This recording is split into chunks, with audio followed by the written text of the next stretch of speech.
Maintenant, passons au risque de l'automatisation des tests. Je vous rappelle un petit peu qu'est-ce que l'automatisation des tests. On a des tests manuels qu'on affecte à chaque sprint, sauf que le problème, c'est que maintenant, par exemple, des tests de régression, une fois qu'on a une nouvelle version de l'application, et du coup, on doit réexécuter les mêmes tests qu'on faisait avant, c'est pénible quand même. Ça prend énormément de temps. En plus, des tests qui sont prévus dans le sprint après, ce qui fait, c'est que ce serait bien d'automatiser ces tests, vu que c'est toujours les mêmes tests. Ces tests de régression, si on pouvait les automatiser, ouais, on appuie sur un bouton et il se relance tout seul. Donc, je pense que voilà, en gros, à quoi ça sert l'automatisation des tests. Du coup, il y a un automaticien qui va créer un script et ce script va permettre que le test fonctionnel qu'on avait exécuté auparavant pour ne pas le répéter, on a créé un script qui va réexécuter ce test. Les quatre tests du coup, c'est comme ça que se déroule en gros l'automatisation des tests. Alors, les bénéfices, bien évidemment, on a une réduction du travail manuel, répétitif, comme je viens de le dire. On exécute donc des tests de régression, on a des tâches de configuration ou de retrait de l'environnement. On satisfait les mêmes données finalement, alors ça va permettre de gagner du temps puisque du coup on a une plus grande cohérence et répétabilité. On a une plus grande couverture de tests, puisque du coup, on a un minimum de tests qui sont couverts et qui peuvent être exécutés automatiquement. Et on a une facilité à l'information sur les tests ou leur exécution. Puisque après, bien évidemment, les tests sont automatisés, mais on a aussi les résultats qui sont classés. Donc là, on est dans la deuxième partie.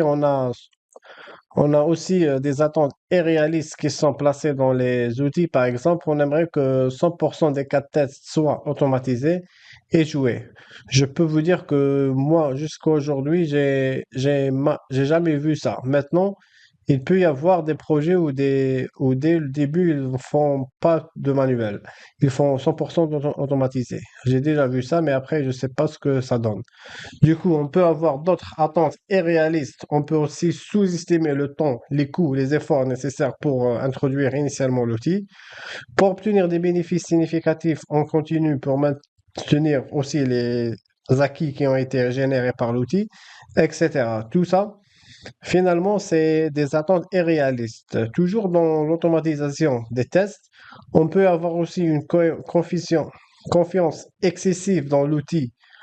On croit qu'on va tout automatiser, on n'aura plus besoin de exécuter manuellement les limites. Les limites, on n'aura plus besoin de faire ces tests manuels.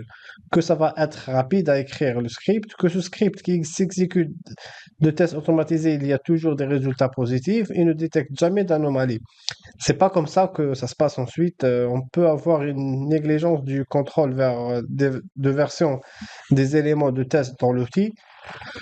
On a le même test qui est automatisé dans deux versions différentes et du coup, dans l'autre version, le script ne fonctionne pas. Du coup, on est obligé de le revoir. On peut aussi avoir une négligence des problèmes de relation et d'interopérabilité entre les outils critiques.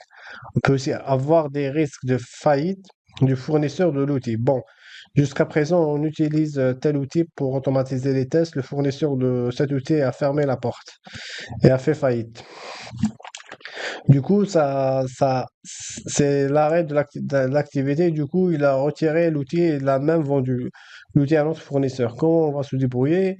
Si elle a vendu à un autre fournisseur, on va essayer de reprendre cet outil avec un autre nom chez chez l'autre fournisseur. Où est-ce qu'on repart de zéro avec un autre outil d'automatisation?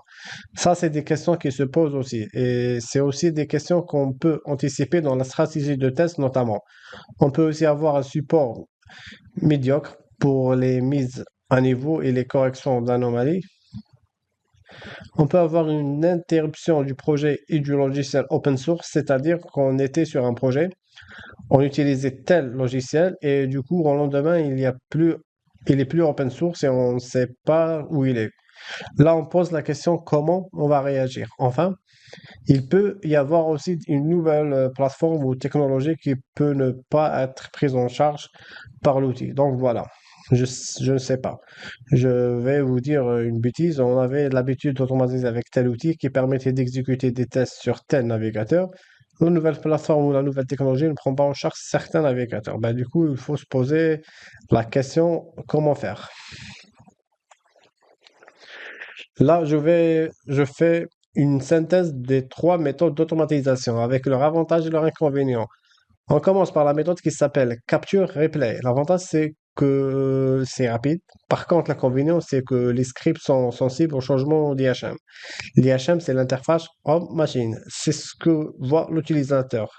Ensuite, on a une deuxième méthode, c'est les tests qui sont pilotés par les données. On est toujours dans l'automatisation. Donc là, l'avantage, c'est que ça peut traiter de gros volumes de données. Par contre, l'inconvénient, c'est qu'il y a un réel investissement dans la création du moteur qui est assez important. Ensuite, on a les dernières qui sont les tests pilotés par mots-clés. Alors, l'avantage, c'est que la maintenance, elle est rapide et elle est globale. Elle se fait rapidement, la maintenance de l'outil. Par contre, c'est la même chose que les tests pilotés par les données. L'inconvénient, c'est qu'il y a un réel investissement dans la création du moteur important. En gros, la différence entre le premier et le deuxième, le premier et les deux derniers, c'est que le premier, comme c'est de la capture replay, il détecte automatiquement ce qu'il veut automatiser, ce qu'il voit à l'écran des HM. Tandis que les derniers, on est obligé, je dirais, de s'investir énormément dans la création du moteur important à travers notamment les mots-clés ou les données. Donc voilà en gros les différentes méthodes d'automatisation de tests et leurs avantages et leurs inconvénients.